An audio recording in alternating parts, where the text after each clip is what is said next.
Hi hello, ಎಲ್ಲರಿಗೂ ನಮಸ್ಕಾರ. ಇವತ್ತ ನಾವು ಸಿಸ್ನಾಳಕ್ಕ ಹೊಂಟೇವಿ ಸರಿಪಜಾರ ಜಾತ್ರಿ ಮಾಡಾಕ. ನಾವು ವರ್ಷ ಕಾಯಂ ಚಕ್ಡಿ ತಗೊಂಡ್ ಹೋಗ್ತೇವಿ. ಈಗ ಚಗಡಿ ನಮ್ ತಮ್ಮ ತಗೊಂಡ್ ಬರತಾನ, ನಾವು ಬೈಕ್ ಒಳಗ ಹೊಂಟೇವಿ. ಜಾತ್ರಿ ಒಳಗ ಏನೇನ ವಿಶೇಷ ಐತ್ ಅನ್ನೋದು ನಿಮ್ಗ ಮುಂದ್ ಹೇಳ್ತೀನಿ, ಬರ್ರಿ. ನೋಡ್ಬೋದು ಇಲ್ಲೇ ಚಗಡಿ ತೊಗೊಂಡ್ ಬರತಾರ. ಎತ್ ಮಾತ್ರ ಮಸ್ತ್ ಬರತಾವ. ನಾವು ಮುಂದೆ ಬೈಕ್ ತೊಗೊಂಡು ಹೊಂಟಿದ್ವಿ ವಿಡಿಯೋ ಮಾಡಾಕ ಅಂತೇಳಿ. ಬಾರಿ ಬಂದು ಎತ್ತು ಸಿಸ್ನಾಳ ಮಠ.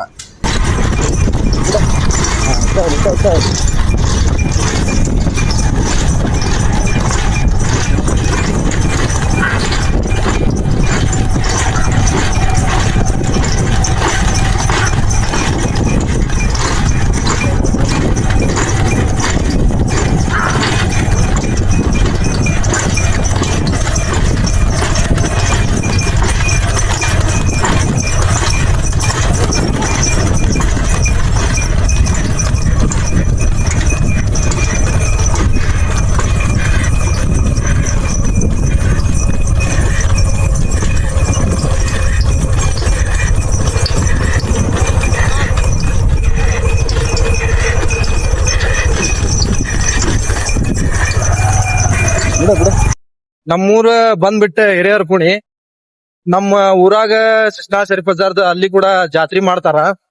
ಯಾಕಂದ್ರ ಸಿಸ್ನಾಳ ಸರಿಪಜ್ಜಾರ್ ನಮ್ಮ ಆಗಿನ ಕಾಲದಾಗ ನಮ್ಮ ಊರ್ ಕಡೆ ಎಲ್ಲಾ ಬಂದ ಅಡ್ಡಾಡ್ಯಾರ ಅಲ್ಲಿ ಎಲ್ಲ ಅವ್ರ. ಇವ್ರ ನಮ್ ಕಾಕಾರ್ ಇವ್ರ. ನಾವ್ ಇಬ್ರು ಕುಡಿಗ ಬೈಕ್ ತಗೊಂಡ ಸಿಸ್ನಾಳಕ್ಕ ಹೊಂಟೇವಿ ಜಾತ್ರಿ ಮಾಡಾಕ. ನಮ್ಮೂರ ಹಿರಿಯರ್ ಕುಣಿಂತ್ರ ಸಿಸ್ನಾಳ 10 ಕಿಲೋಮೀಟರ್ ಆಕತಿ. ಈಗ ಸಿಸ್ನಾಳಕ್ಕ ಬಂದಿ ನಾವು. ನೋಡ್ಬೋದು ಎಲ್ಲಾರೀಗ ಸಿಸ್ನಾಳ ಸರಿಪಜ್ಜಾರ ದ್ವಾರ ಬಗ್ಲಕ್ಕ ಬಂದೇವಿ.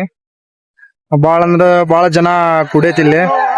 ಬಾಳ ದೂರ್ಲಿಂತ್ರ ಜನ ಎಲ್ಲಾ ಚಕ್ಡಿ ಟ್ರ್ಯಾಕ್ಟರ್ ಬೈಕ್ ತಗೊಂಡ ಬಾಳ ಅಂದ್ರ ಬಾಳ ಜನಸಂಖ್ಯೆ ಕೂಡದೈತಿ ಇಲ್ಲಿ ಕೂಡ, ಈ ಜಾತ್ರೆ ಕೂಡ. ಈಗ ಸಿಸ್ನಾಳ ಅಜ್ಜಾರ್ ಮತ್ತು ಗೋವಿಂದ ಭಟ್ರದ ಗದಿಗೆ ಬಂದ್ವಿ ನಮಸ್ಕಾರ ಮಾಡೋದಂತ.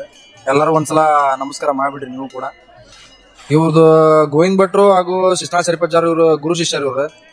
ಇವ್ರು ಜಾತಿ ಬೇರೆ ಬೇರೆ ಆದ್ರೂ ಗೋವಿಂದ ಭಟ್ರು ಸಿಸ್ನಾಳ ಅಜ್ಜಾರ್ನ ಶಿಷ್ಯರಾಗಿ ಸ್ವೀಕರಿಸಿದ್ರು. ಯಾಕಂದ್ರ ಅವ್ರೊಳಗಿನ ಆಸಕ್ತಿಗಳನ್ನೆಲ್ಲ ಕಂಡು ಅವ್ರನ್ನ ಶಿಷ್ಯರಾಗಿ ಸ್ವೀಕರಿಸಿದರು. ಸಿಸ್ನಾಳ ಸರಿಪಜ್ಜಾರ್ ಒಂದ್ ತತ್ವವೆಂದಿದ್ರು ಅವ್ರು. ನನಗದ ಬಾಳ್ ಲಾಯ್ಕ್ ಆತ. ಮಾನವನು ಮೊದಲು ಒಳ್ಳೆಯವನಾಗಬೇಕು, ಧರ್ಮ ನಂತರ ಎಂಬ ಸಂದೇಶ ಹೇಳಿದ್ರು ಅವ್ರು. ಬಾರಿ ಅಂದ್ರೆ ಬಾರಿ ಲಾಯ್ಕ್ ಆಯ್ತು ನನಗ. ಯಾರು ಕೂಡ ಜಾತಿ ಭೇದ ಏನು ಮಾಡಾಕ್ ಹೋಗ್ಬಿಡ್ರಿ. ಒಂದು ಜಾತಿ ಅಂದ್ರೆ ಅದು ಮನುಷ್ಯ ಜಾತಿ ಅಷ್ಟ. ಸಿಸ್ನಾಳ ಅಜ್ಜಾರ್ದ ಆಶೀರ್ವಾದ ತಗೊಂಡ ಈಗ ಸಿಸ್ನಾಳ ಅಜ್ಜಾರ ಗದಿಗೆ ಬಂದಿದ್ವಿ. ಅವ್ರ ಸಮಾಧಿ ಕೂಡ ಇಲ್ಲೇ ಆಗೋದು. ಸಿಸ್ನಾಳ ಸರಿಪಜ್ಜಾರ ಗದ್ಗಿ ಹಿಂದ ಗುಡಿ ಐತಿ ಒಂದ.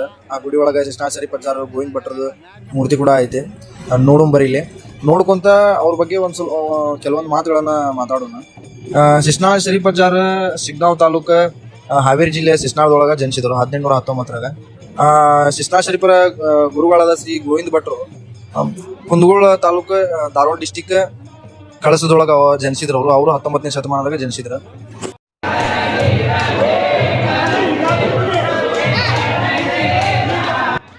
ಈಗ ಒಳಗ ಗುಡಿ ಒಳಗ್ ಬಂದ್ವಿ ನಾವು. ನೋಡ್ಬೋದು ಇಲ್ಲಿ ಸಿಸ್ನಾಳ ಸರಿಪಜ್ಜಾರ್ ಮತ್ತು ಗೋವಿಂದ ಭಟ್ರದ ಮೂರ್ತಿ ಇದ್ರೊಳಗಿಲ್ಲ. ಎಲ್ಲರೂ ಇಲ್ಲಿ ಒಮ್ಮೆ ನಮಸ್ಕಾರ ಮಾಡ್ಕೊಂಡ್ಬಿಟ್ರಿ. ಗೋವಿಂದ ಭಟ್ಟರು ವೇದಶಾಸ್ತ್ರಗಳಲ್ಲಿ ಪರಿಣಿತ ಹಿಂದೂ ಗುರುಗಳು. ಆದರೆ ಅವರು ಧರ್ಮದ ಗಡಿಯನ್ನು ಮೀರಿ ಶಿಷ್ಯನ ಮನಸ್ಸಿನ ಶುದ್ಧತೆಯನ್ನು ಮುಖ್ಯವೆಂದು ಕಂಡರು. ಗೋವಿಂದ ಭಟ್ಟರು ಸಿಸ್ನಾಳ ಸರಿಪಜ್ಜಾರ್ನ ಶಿಷ್ಯರನ್ನಾಗಿ ಸ್ವೀಕರಿಸಿದ ಮೇಲೆ ಅವರಿಗೆ ಆತ್ಮಧ್ಯಾನದ ಮಾರ್ಗದರ್ಶನವನ್ನು ಕೊಟ್ಟರವರು. ಇದು ಹಿಂದೂ ಮುಸ್ಲಿಂ ಏಕತೆಯ ಅದ್ಭುತ ಉದಾಹರಣೆ ಆಗಿದೆ. ನಿಮಗೆ ಬೆಳಿಗ್ಗೆ ಹೇಳಿದೆ ನಾನು, ನಮ್ಮೂರಾಗ ಕೂಡ ಸಿಸ್ನಾಳ ಸರಿಪಜ್ಜಾರ್ ಜಾತ್ರೆ ಆಕೈತೆ ಅಂತ ಹೇಳಿ. ಬೆಳಿಗ್ಗೆ ಚಕಡಿ ಕೂಟಾಗ ನಾವು ಹೋಗಿದ್ವಿ ಸಿಸ್ನಾಳಕ್ಕೆ. ಹೋಗಿ ಅಲ್ಲೇ ಸಿಸ್ನಾಳ ಸರಿಪಜ್ಜಾರ್ ದರ್ಶನ ತೊಗೊಂಬಂದು ಇಲ್ಲೇ ಈಗ ನಮ್ಮ ಊರಾನ ಸಿಸ್ನಾಳ ಸರಿಪಜ್ಜಾರ್ ಗುಡಿಗೆ ಎಡಿ ಕೊಡಾಕ್ ಬಂದಿದ್ವಿ. ಸಂಜೆ ಮುಂದೆ ಸಿಸ್ನಾಳದಾಗ ರಥೋತ್ಸವ ಇರ್ತೈತಿ, ಅಲ್ಲಿ ಹೋಗ್ಬೇಕು. ಸಿಸ್ನಾಳ ಸರಿಪಜ್ಜಾರ್ದ ಮತ್ತು ಗೋವಿಂದ ಭಟ್ರದ ದರ್ಶನ ಮಾಡ್ಕೊಂಡು ಈಗ ರಥೋತ್ಸವ ಇರ್ತೈತಿ. ಒಂದು ಅರ್ಧ ಗಂಟೆ ಒಳಗೆ ರಥೋತ್ಸವ ಸ್ಟಾರ್ಟ್ ಆಕತಿ. ಸಿಸ್ನಾಳ ಸರಿಪಜ್ಜಾರ್ ಮುಸ್ಲಿಂ ಸೂಫಿ ಕವಿ ಆಗಿದ್ದರು ಮತ್ತು ಗೋವಿಂದ ಭಟ್ಟರು ಬ್ರಾಹ್ಮಣ ಗುರುಗಳಾಗಿದ್ದರು. ಇವರಿಬ್ಬರು ಸಮಾಜಕ್ಕೆ ಒಂದು ಮಹತ್ವದ ಸಂದೇಶವನ್ನು ನೀಡಿದ್ದರು. ಅವೆರಡೂ ಏನಂದ್ರ ಒಂದೇದ್ದು ಧರ್ಮ ಬೇರೆ ಇರಬಹುದು ಆದರೆ ಆತ್ಮ ಒಂದೇ. ಎರಡನೇದ್ದು ಸತ್ಯ ಮತ್ತು ಭಕ್ತಿಗೆ ಎಲ್ಲರಿಗೂ ಒಂದೇ ಮಾರ್ಗ. ಇವರಿಬ್ಬರ ಸ್ನೇಹ ಮತ್ತು ಆತ್ಮೀಯತೆ ಇಂದಿಗೂ ಕೂಡ ಕರ್ನಾಟಕದಲ್ಲಿ ಗೌರವದಿಂದ ಸ್ಮರಿಸಲ್ಪಡುತ್ತದೆ. ಶರೀಫ್ ಅಜ್ಜನ ಜಾತ್ರೆಗೆ ಶರೀಫ್ ಬಂದಿಲ್ಲ. कौन है ये लोग? कहां से आते हैं ये? ರಥೋತ್ಸವ ಪ್ರಾರಂಭ ಆಯ್ತು. ಈಗ ನಾವು ಬೆಳಿಗ್ಗೆ ಚಕಡಿ ಗುಡ್ಡಾಗ ಬೈಕ್ ತೊಗೊಂಡು ಬಂದಿದ್ವಿ. ಬೈಕ್ ತೊಗೊಂಡು ಬಂದು ಹೊಳ್ಳಿ ಮತ್ತೆ ವಾಪಸ್ ಮನೆಗೆ ಹೋಗಿದ್ವಿ. ದೇವ್ರ ದರ್ಶನ ಎಲ್ಲ ಮಾಡ್ಕೊಂಡು ಅದಾದ್ಮೇಲೆ ಸಂಜೆ ಮುಂದೆ ಹೊಳ್ಳಿ 4 ಗಂಟೆ ರಥೋತ್ಸವ ಇದ್ದ ಸಂಬಂಧ ಹೊಳ್ಳಿ ನಾವು ಸಂಜೆ ಮುಂದೆ ಬಂದಿದ್ವಿ.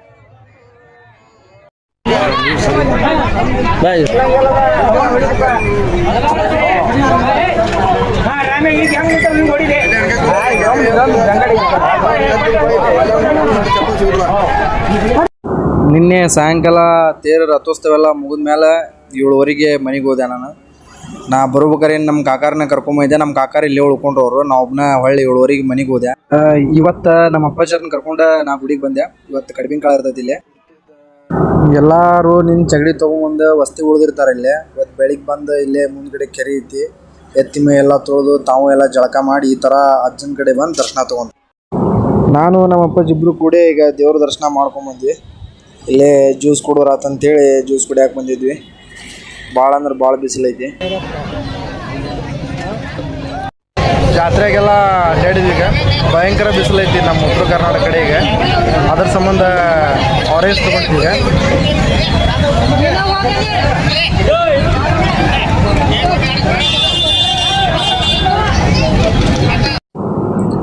ಊಟ ಗೀಟ ಮಾಡ್ಕೊಂಡು ಜಾತ್ರೆ ಒಳಗೆ ಅಡ್ಡಾಡಕ್ಕೆ ಬಂದಿದ್ವಿ.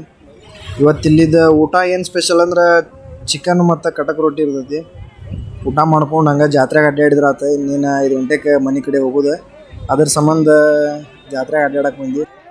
ಹಂಗೆ ಎಲ್ಲ ಜಾತ್ರೆ ಅಡ್ಡಾಡಿದ್ವಿ. ಅಡ್ಡಾಡಿದ್ಮ್ಯಾಗ ಬಿಸಿಲು ಒಂದಿತ್ತು. ಯಾಕೆ ಬಾಯಾರಿಕೆ ಆಗತ್ತೆ. ಅದಕ್ಕೆ ಇಲ್ಲೇ ಕೂಲ್ ಡ್ರಿಂಕ್ಸ್ ಅಂಗಡಿಗೆ ಹೋದ್ರಾತ್ ನಡಿ ಅಂತೇಳಿ ಕೂಲ್ ಡ್ರಿಂಕ್ಸ್ ಅಂಗಡಿಗೆ ಜಾತ್ರೆ ಎಲ್ಲ ಮುಗಿಸ್ಕೊಂಡು ಈಗ ಮನೆ ಕಡೆ ಹೊಂಟಿವಿ.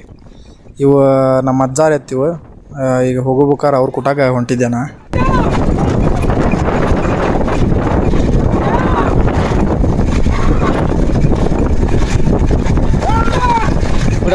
ಬಿಡ